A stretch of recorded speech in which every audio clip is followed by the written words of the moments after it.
¿Te ha pasado que mides todo perfectamente, encajas la anatomía tal y como dicen los libros, pero al final el resultado no se ve como pensabas o tal vez se ve un poco tieso? Tu personaje, que llevas rato dibujándolo, parece más un muñeco de plástico y sin vida que otra cosa. La respuesta natural es pensar que te falta estudiar más anatomía, pero estudiar más músculo no va a arreglar esto. De hecho, podría empeorarlo. Porque el problema no es lo que sabes, es cómo estás empezando el dibujo. Hoy vamos a corregir ese error invisible que mata la fluidez de tu dibujo. No vamos a aprender una nueva forma de dibujar, sino más bien un nuevo momento en el que tomar decisiones. Pero antes, ¿cuál es ese error? Yo lo llamo la trampa del contorno. Cuando venimos con una educación rígida, nuestro cerebro tiene una obsesión con la seguridad, quiere seguridad. Así que instintivamente dibujamos el borde de lo que nosotros creemos que es el dibujo. Por ejemplo, dibujamos el borde del hombro, luego cerramos el borde del brazo. Y esto viene mucho de lo que es la construcción del cuerpo, ¿vale? Pero en realidad estamos armando un rompecabezas de piezas duras cuando comenzamos a dibujar así. Pero si dibujas el contorno del bíceps antes de definir hacia dónde se mueve el brazo, ya perdiste. Estás dibujando cajas estáticas. Pero el cuerpo humano y el anime es dinámico. Son corrientes de energía, son movimientos y se caracterizan por eso. En videos anteriores hablamos sobre la masa y el volumen y sobre todo cómo las formas básicas se convertían en masa y volumen para luego que éstas se vieran afectadas obviamente por la fuerza de la gravedad y por la fuerza de movimiento. En este video vamos a tratar sobre eso, sobre el gesto, la fluidez y el movimiento. Pero a ver, esto no significa que la construcción sea mala. La construcción es vital, pero el error es el orden. La construcción viene después del gesto, nunca antes. En este video vamos a tratar sobre eso, sobre el gesto, y primero necesitamos capturar la energía del movimiento, la energía del gesto, de la pose, de la energía del estado del personaje. Ya luego se construye la estructura sólida por encima de ese movimiento. Si lo haces al revés, estás intentando ponerle los muebles a una casa que todavía no tiene columnas. ¿Se puede comprender un poco? Y si quieres dejar de dibujar por intuición para empezar a entender el porqué detrás de cada trazo, asegúrate de suscribirte ahora mismo a la academia, porque aquí no creemos en el talento mágico, creemos en la instrucción técnica. Ahora, ¿cómo lo solucionamos? Usando jerarquía. Lo primero que necesitas instalar en tu mente es la línea de acción. El gesto no se dibuja sumando líneas pequeñas, se dibuja eligiendo una dirección principal y dejando que todo lo demás se subordine a ella. Imagina una columna vertebral invisible que dicta hacia dónde va toda la energía. Esa es tu prioridad número 1. ¿Y qué trazos usamos? Aquí entra la herramienta clave, el sistema CSI. Todo el caos del cuerpo humano se resume en 3 letras: curvas C, curvas S y rectas I. Esto puede sonar un poco a chino, pero ya lo explico. Una C, por ejemplo, para el torso o compresión. Una S para conectar partes o flujo. Y una I para soporte y peso. Y esta, por supuesto, será nuestra principal herramienta para poder definir la fluidez y el movimiento de una pose o un cuerpo. Pero vamos a tratar de comprender a qué se refiere cada una de estas letras. Primero comenzamos con la C, la curva de comprensión o expansión. Es una curva en una sola dirección que puede representar los siguientes estados.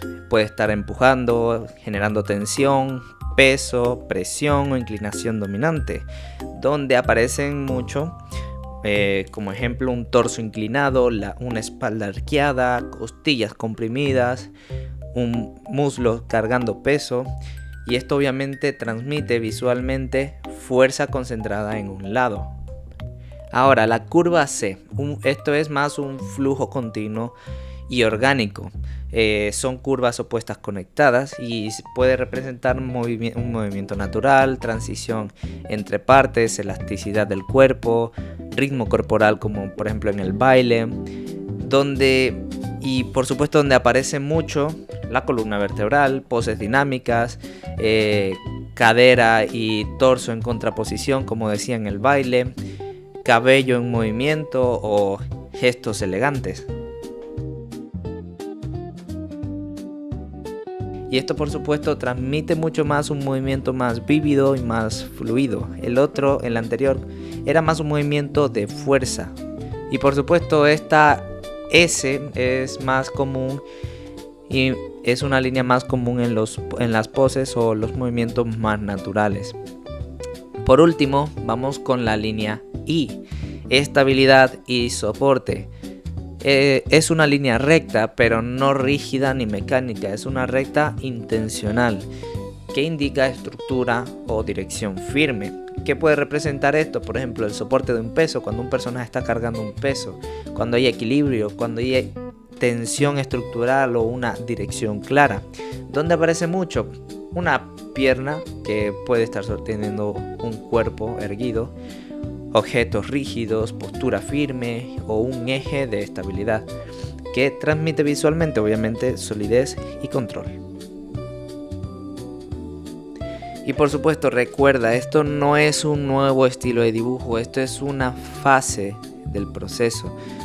Esta herramienta que estamos utilizando no reemplaza la anatomía, solamente la prepara. Es el esqueleto rítmico sobre el que luego pondrás tu conocimiento en anatomía, en construcción y en músculos.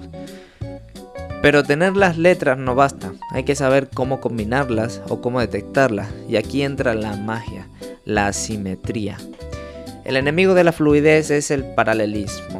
Si dibujas un brazo usando dos líneas rectas, creas un efecto tubo, un efecto rígido, aburrido, para que haya flujo, una curva debe contraponerse a otra. Es cuando hablaba de las curvas de tipo S. Te voy a dar una regla de oro muy práctica. Si tus dos líneas hacen exactamente lo mismo, borra una y redibújala diferente.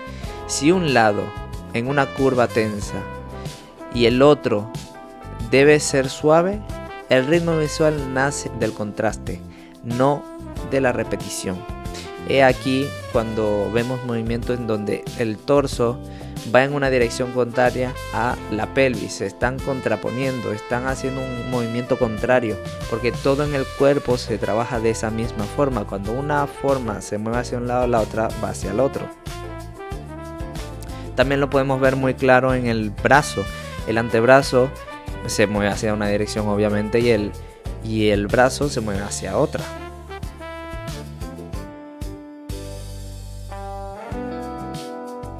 Ahora bien, la teoría no sirve de nada si tu mano sigue obedeciendo al miedo.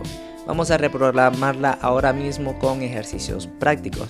Y las reglas son simples.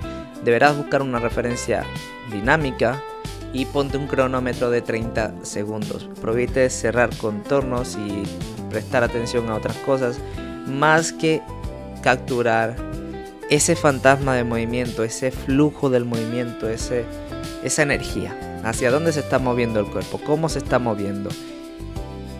Y sobre todo vamos a tratar de utilizar esas curvas de referencia que hablábamos antes. Nada de músculos, nada de ropa, solamente la energía.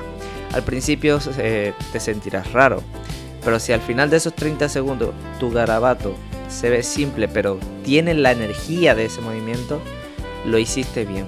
Esa es la victoria. Recuerda, la fluidez siempre viene antes que la forma. Hay un dicho muy reconocido que dicen que el 20% de las acciones o del esfuerzo representa el 80% de los resultados. Con esta técnica o esta herramienta que te estoy dando hoy, tienes ese 20% de esfuerzo que te dará el 80% del resultado en tus dibujos. Si dominas esto, habrás superado la barrera más grande de los principiantes. Ya no estarás dibujando partes, estarás dibujando un todo en sí. Recuerda, este es el mismo cuerpo que ya sabes construir, que ya sabes ubicar las formas básicas, que ya sabes comprender la masa y el volumen, solo que ahora lo hacemos en el orden correcto. Ahora que tienes el alma, el gesto del dibujo, el siguiente paso lógico es ponerle el cuerpo, para por supuesto aprender a aplicar la estructura sólida sobre ese gesto sin perder esa energía o esa fluidez característica. Tienes que ver este video sobre estructura básica y ahí conectamos todo.